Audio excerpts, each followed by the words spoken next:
Wellington Oyibo is from Nigeria and is a tropical disease specialist, a professor and consultant medical parasitologist at the College of Medicine of the University of Lagos in Nigeria. He also worked at the Faculty of Medicine as assistant professor at the Addis Ababa University in Ethiopia.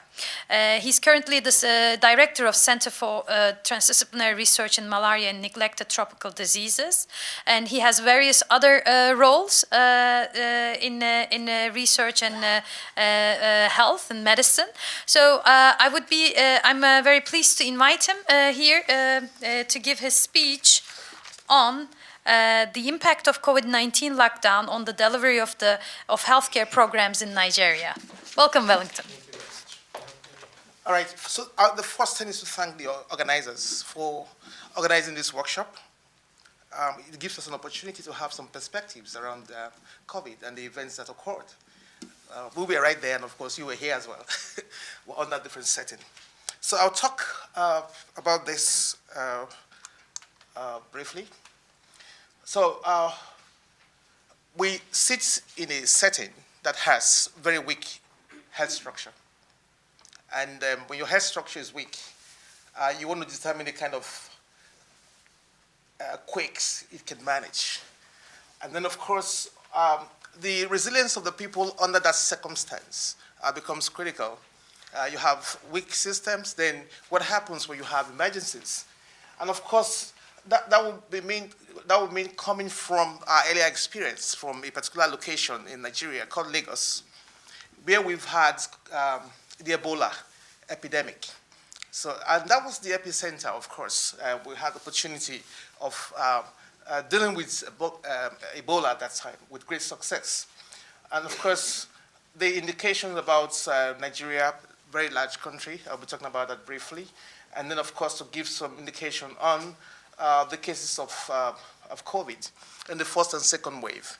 But basically, the disease in Nigeria, of course, was not too dramatic because we didn't have more than 4,000 cases, not up to now. And of course, the first wave had more incidents than the other one. Of course, it meant there had to be both pharmaceutical interventions and non-pharmaceutical interventions. The lockdown formed part of it, non-pharmaceutical interventions that, of course, had to do with restrictions. And of course, doing that in a setting has consequences such as, the economic, social, and of course other consequences, including what I'm talking about today on health delivery programs. And then Nigeria, huge country we all know, but basically at that time we were over 200 million and still are now. Huge countries with 36 states and 744 local government areas. GDP as it is quite low. But at that time, we had economic challenges as well. And of course, still now we have huge unemployment. Our healthcare delivery system in the country is made up of the primary healthcare facilities. These are facilities that are on the ground, quite a number of them, requiring minimal capacity to run. And then we have the secondary health facilities, the tertiary health facilities, that provide the top care. And of course, we have the traditional health facilities where we have the group of people called the traditional birth attendants. They are traditional who do and support people at the bottom of the pyramid using their traditional knowledge, not using orthodox medicine. But because a number of those are on the ground, over the years, it has become necessary for some infusion of orthodox capacity amongst them. So, of course, they're highly visited. And then we have the patent medicine store, the pharmacy, and, of course, the structured formal private hospitals. And so that forms the health structure. And if you look at this, those at the bottom they deal more with people at the bottom of the pyramid. So they provide great services. And then this is Nigeria. I'll be talking about, I don't know where the pointer is here, but I'll be talking quite a lot from here. Lagos at the bottom, where you have great experience and of course became the epicenter for COVID because there is an international airport. It's part of the major gateway to Nigeria. And of course, if you're talking about COVID and the international travel, we had the first case in Lagos. And then you have other states, and you can see from the different colors, there are 6 major zones in Nigeria. Some of them close to the epicenter, and of course others as distance. Of course, that's the transport system. You can see road transport system. You have the network, road networks, and then population density. You see how Lagos, with with a population of about 30 million people, being one of the highly densely populated states in Nigeria. And that's where we had the first case. We had the first case of Ebola also in Lagos. That provided quite a lot of learning and capacity for the states, the government of Lagos states. They already had on ground basically surveillance system, contact tracing experience and capacity in Nigeria when COVID came. It meant too there was a pressure for response from the government to do something that is different from the federal government. So the federal government structure is big, but again, that is for policy. But when you have the states, we talked about the 37 states, they are to deal with the health situation. And when the situation where you have an emerging pandemic emanating from global travels, you find out that the state has to be responsive. So the state has learned to be responsive, even in governance. So, and that's pretty good to talk about. So we had the first case here from an Italian arriving in Lagos around March. The Lagos state government, that's the same government because that's where you have one of the major international airports, responded. And of course, they tried to contain. Most of the cases all were just around that same area of Nigeria. That's the southwestern part of Nigeria where Lagos is. And of course, a couple of events happened, before the lockdown came. I'll be saying some things about Lagos State because it's really gave a perspective of some singular response system. And of course, I'll be talking about the private sector inroads and supports for COVID to cushion the effects. And then you can see quite a lot. You can see how they, in the timeline of events, different times as they eased the lockdown. But again, coming from a situation of liberty, just restricting your movement is something else. In an economy where quite a number of people depend on daily subsistence and what they earn daily, and then they've been restricted. I'll spend a number of time on this slide because it's really just summarize quite a number of things I'll be talking about today. The matrices and the interconnectivity and the activities that followed the restriction, the lockdown. Now, Nigerians are highly mobile people, and then of course, doing business around certain areas, like the southwestern part, Lagos. I have quite a lot of the most industrialized part of Nigeria. And then it meant that almost all players will be coming to Lagos. And again, it gives the chain of the interconnectivity between people who are arriving overseas and how they connect with people. But at that line, the infection is still restricted to those who have dealt with people who arrive overseas. We have the lockdown, and of course the effect on health services. Connecting first to start from the top, supplies of commodities. I've heard Samuel talking about how Ghana had responded to some of this.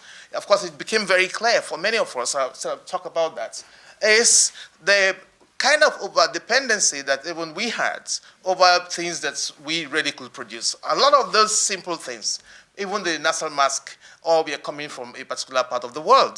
So it meant we, maybe for example, that we are all sleeping. So we talk about the effect of supplies, of health commodities, personal protective equipment.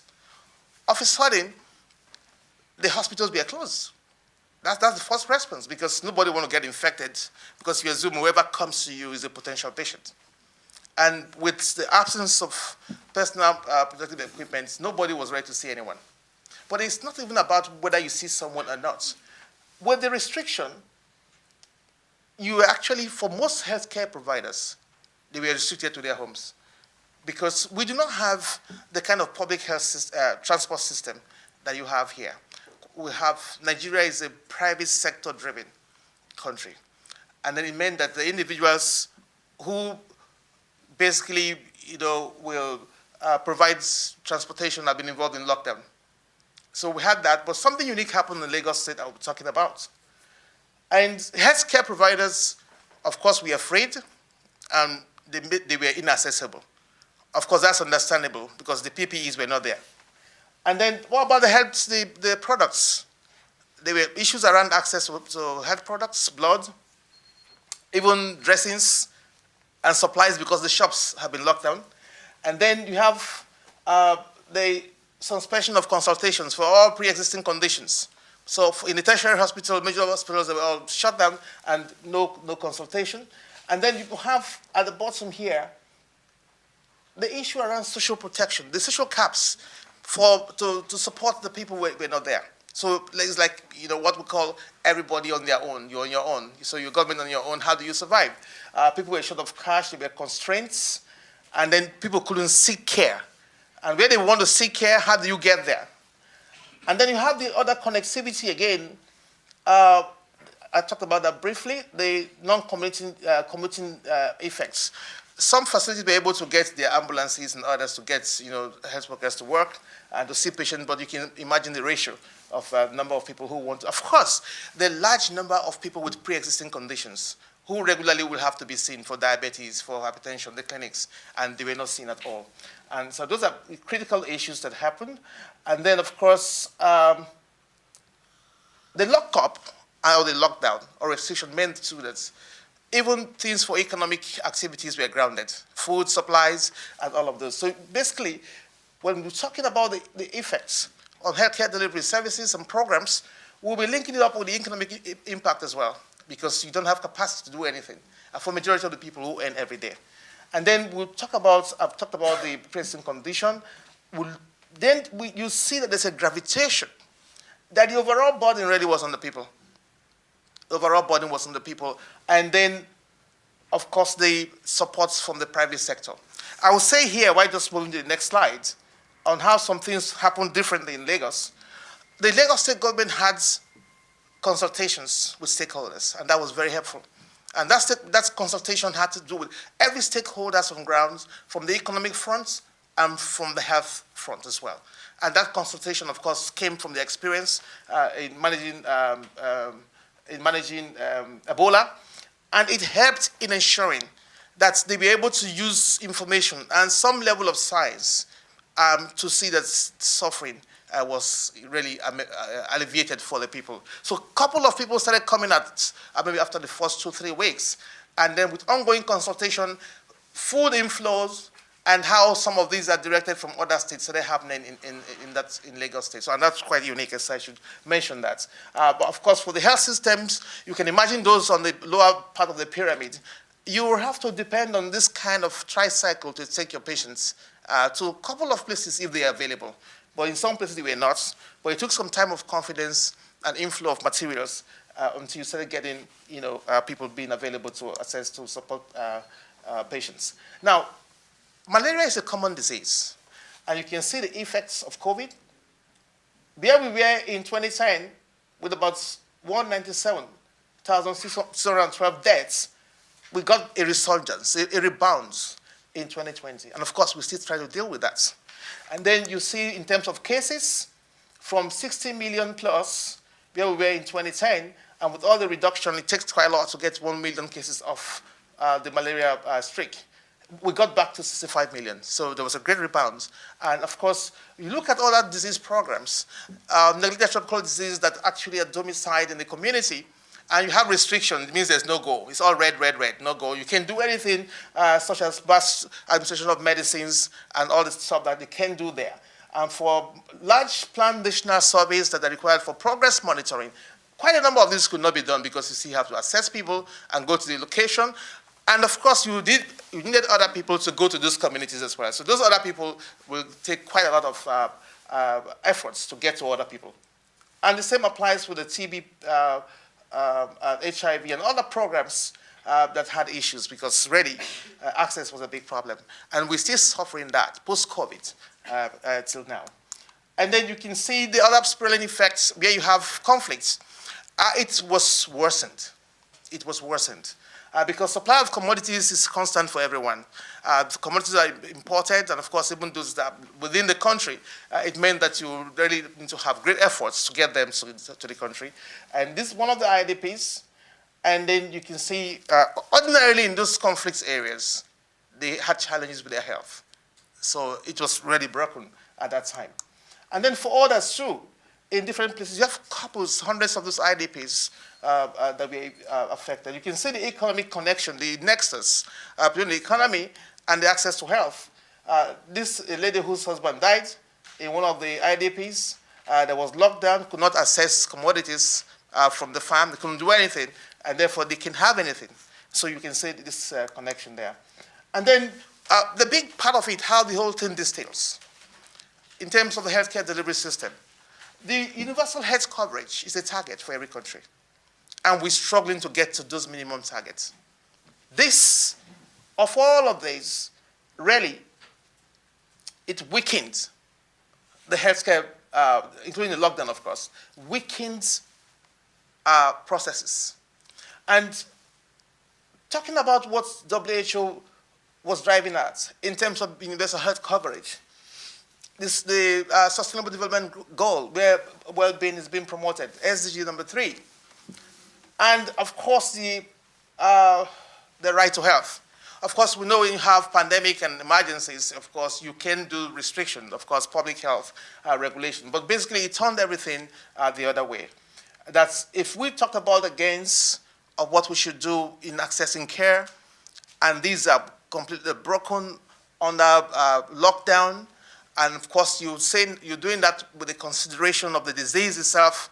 How much can information and science help? As we saw in Lagos, in most part of Lagos, how would it have helped to know those at risk? Of course, at the beginning of the presentation, part of the risk factors we have, in the US are above 45 years. So what happened to other people who had less risk, and how could they have, all of this have been managed? Of course, considering again the peculiar system where some modifications in the restrictions could be done. I have said that, for this universal health coverage, the motivations are very, very clear. And if we had looked at this in the context with good communication at that time of the restriction, there were things that would have been modified. The Lagos state government was able to do that through very good community engagement and stakeholder engagement. The issues about the right to health, of course, those ones government had control over those. But again, it's still meant to the declaration of the alma mater, ensuring that health become a preserve. It's an issue to be discussed. Of course, it meant too that there were things you may not be able to do under that circumstance, because if you are importing all the simple stuff overseas, it will take you time to re-engineer. So again, the principles around the universal health coverage lies on equity, quality, and financial protection. A number of these could not be guaranteed at that time with the lockdown. There was no equity at all. Financial protection, because all the safety caps were not there to protect the people. And of course, it showed too, even before then, we've had challenges with our health systems, how that would make a number of these interventions difficult to run. Then, of course, concluding, I try to say that it could be debatable if we begin to say what we should do or not do. But the example from the Lagos State government meant that navigating around a difficult situation with stakeholders on the ground are very critical. And of course, this was done regularly as more information are happening, foods and other things have been brought back, and quite a number of people have been settled. And then, so one of the things, again, the initial panic was difficult to manage. It meant too, with that continued engagement, you'll be able to assure and, of course, to find alternatives. But the beautiful thing about it, again, was that, as we had through the first speaker, before I came in, was that it created opportunities. And now we have local manufacturing of quite a number of health consumables. The lessons learned for us in all of this is what I have said in different ways. We'll still say now. Engagement is critical. Strengthening our epidemic capacity, which we had from the Ebola in that state in Lagos, was important for us. And then, of course, how palliative schools be injected into a system like that, which we saw from the stakeholder engagement was useful. And of course, always preparing and strengthening our health system remains a sure way for African countries to be able to withstand the stress that will come, whether through epidemic or pandemic. I thank you for listening.